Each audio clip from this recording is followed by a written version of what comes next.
Chapter 35. The First Swim. "Good afternoon, you two," said Loudwing as she waddled into the garden. "Remember me, Bright Bill?" "Loudwing! Loudwing!" "Very good," the old goose giggled. "Now, Roz, do you know what tomorrow is? Tomorrow is swimming day, the day when all the parents take their goslings out on the pond for the first time. And you simply must bring Bright Bill." "Swim! Swim!" said the gosling, shaking his tail feathers. "Bright Bill can go," said Roz, "but I cannot swim. I cannot go on the pond with him. I will not be able to protect him." "Who'd have thought a big thing like you would be afraid of a little water?" Loudwing laughed. "Well, don't you worry about Bright Bill. He'll be safe in the flock, and he's going to have so much fun swimming with the other goslings. We begin at sunrise, so don't be late. See you in the morning." And with that, the goose plopped into the water and glided away. "Swim! Swim!" said the gosling. "Yes, Bright Bill," said the robot, staring at the pond. "Swim! Swim!" Early the next morning, peeps and honks and splashes began echoing across the calm water. Roz and Bright Bill followed a trail through the fog and over to a beach that was crawling with fluffy goslings and proud parents. Roz took a few steps into the water, and her survival instincts immediately flared up. The robot's computer brain knew that if water got inside her body, it could do serious damage. And so, as the other parents began swimming across the pond, Roz stood safely in the shallows and watched. Bright Bill ran up and down the beach with the other goslings, peeping and laughing and pretending to be afraid of the tiny waves. When one wave finally pulled him in, he felt his body floating on top of the water. A big smile appeared on the gosling's face. Clearly, Bright Bill was designed to swim. "Very good, Bright Bill," said Loudwing as she floated past. "You're a natural." "Yes, Bright Bill, you are a natural," said Roz, trying to sound like a good mother. Loudwing rounded up all the goslings and gave them a quick swimming lesson. "Remember, everyone, paddle your feet evenly to swim in a straight line. Paddle with your right foot to go left, and paddle with your left foot to go right. Try it out, and join the rest of us when you're ready. Happy swimming day!" Loudwing and the other adult geese calmly glided toward the center of the pond.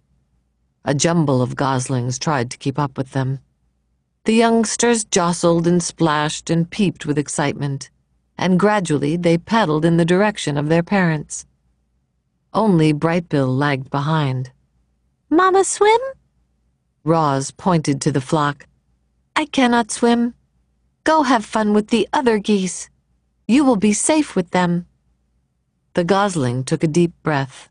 Then he shook his tail feathers and paddled his feet and set out on his very first swim. He drifted too far to the left. Then he drifted too far to the right. But his feet just kept paddling until he caught up to the other goslings. Roz spent the morning watching her son swim around and around the pond. And as she watched him, she felt something like gratitude. Thanks to Bright Bill, the robot now had friends and shelter and help. Thanks to Bright Bill, the robot had become better at surviving.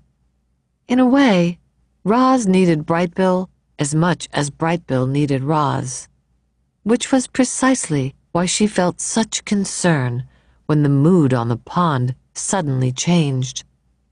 One moment everything was tranquil, and the next moment the geese were in a panic. Something was violently sloshing through the group. It was Rockmouth, the giant toothy pike. The fish had been a problem in the pond for as long as anyone could remember, but he'd never attacked goslings before. All the parents immediately went to protect their young, all the parents except Roz. The robot could only stand in the shallows and watch as her son left the other geese behind and desperately swam toward his mother. "Swim to me, Brightbill, quickly!" The gosling kicked as fast as he could. But alone on the water, he made an easy target. The pond rippled as Rockmouth slashed below the surface. Mama, help! Squeaked Brightbill. The robot was terribly conflicted. Part of her knew she had to help her son, but another part knew she had to stay out of deep water. Her body lurched forward and then backward again and again as she struggled to make a decision. And then Loudwing came to the rescue. "Rockmouth, don't you dare harm that little darling!" The old goose fluttered over and splashed down right on top of the fish. "Leave him alone!" She pecked and kicked and beat her wings against the fish until he surrendered to the murky depths of the pond. Loudwing escorted Brightbill back to the beach, and a minute later the gosling was in his mother's arms, safe and sound. "Rockmouth isn't as dangerous as he seems," said the goose, out of breath. "But I think that's enough swimming for one day." Chapter 36. The Gosling Grows. Brightbill soon forgot about the incident with Rockmouth, and he spent his mornings cruising around the pond with the other goslings. He was becoming a great little swimmer. He was also becoming a great little speaker. Hello, my name is Brightbill, he said to anyone who would listen. The gosling was small for his age, and he always would be, but he was growing bigger and stronger by the day. His increasing size was matched by his increasing appetite. He gobbled down grass and berries and nuts and leaves. Sometimes he'd snack on little insects. If it was edible, Brightbill would eat it. And even if it wasn't edible, he might eat it anyway. Roz felt something like fright the time she saw Brightbill swallowing pebbles on the beach. She was holding him upside down, hoping the pebbles would fall out of his mouth, when Loudwing stepped in. "Put the gosling down," said the goose with a laugh. "It's perfectly natural for Brightbill to eat a few pebbles. They'll help him digest his food. But not too many, okay, little one?" Like most youngsters, Brightbill was incredibly curious. He explored the garden and the pond and the forest floor. And he would occasionally explore neighboring homes. He'd wander down some hole in the ground and say to whoever was there, Hello, my name is Brightbill. Then a long robot arm would reach in and pull the gosling back outside. "Sorry to bother you," Roz would say in her friendliest voice. The mother and son slipped into a good nighttime routine. While the gosling slept, the robot might tend the fire if it was cool out, or gently fan him if it was warm. If he woke up hungry or thirsty, Roz brought him food or water. And whenever he had nightmares, she was always there to rock him back to sleep. Chapter 37. The Squirrel. A small squirrel was scurrying through the garden. Brightbill had never seen her before. He peered out from the nest and watched her bounce across the lawn. After a minute of spying, the gosling shook his tail feathers and waddled outside. Hello, my name is Brightbill. The squirrel froze. Then she slowly turned around. And then she started to talk. Hi, Brightbill. My name is Chit-Chat, and I'm a 12-and-a-half-week-old squirrel, and I'm new around here. And your home is really big and round, and I don't understand why smoke sometimes comes out of it. Listener, I'm not quite sure how Chit-Chat got enough air into her lungs to go on like that. And I'm not quite sure how Brightbill had the patience to listen. But he stood there and politely nodded as Chit-Chat rambled on and on and on. Chapter 38. The New Friendship. Chit-Chat wasn't speechless for long. She'd already been alive for a whole 12.5 weeks, and she wanted to tell Bright Bill about every exciting thing and every boring thing that had ever happened to her. And so, as the new friends played and explored and ate together, the squirrel shared her stories. I was born on the other side of the hill, and then last week I decided I was ready to build my first dray, which is what you call a squirrel nest, and now I live in that tree with the weird bump in its trunk, she said, while the two of them kicked pebbles into the pond. One time, a weasel chased me through the treetops until he missed a branch and fell all the way down and crashed into a bush and walked away all wobbly, and he never bothered me again, she said, while the two of them crawled through a hollow log. Ew, gross! I saw you eat that ant. One time I ate a gnat by accident, and I didn't like it at all. I mostly eat acorns and bark and tree buds and sometimes the yummy berries that grow in your garden, she said, while the two of them took a snack break. But Chit Chat was as good a listener as she was a talker, and whenever it was Bright Bill's turn to speak, she'd keep quiet and hang on his every word. Do you know who enjoyed their conversations most of all? Our robot, Roz. The protective mother was never far away, and she felt something like amusement at the silly conversations she overheard. And she felt something like happiness that her son had made such a good friend.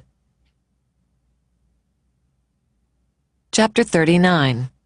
The First Flight. Bright Bill had spent his entire life by the pond, and he was becoming very curious about what lay beyond his neighborhood. So one day, his mother said to him, "Let us go for a walk, and I will show you more water than you can possibly imagine." Roz placed the gosling on her flat shoulder, and the two of them set off across the island. They marched out of the forest, crossed the great meadow, and climbed uphill until they were at the top of the island's western ridge.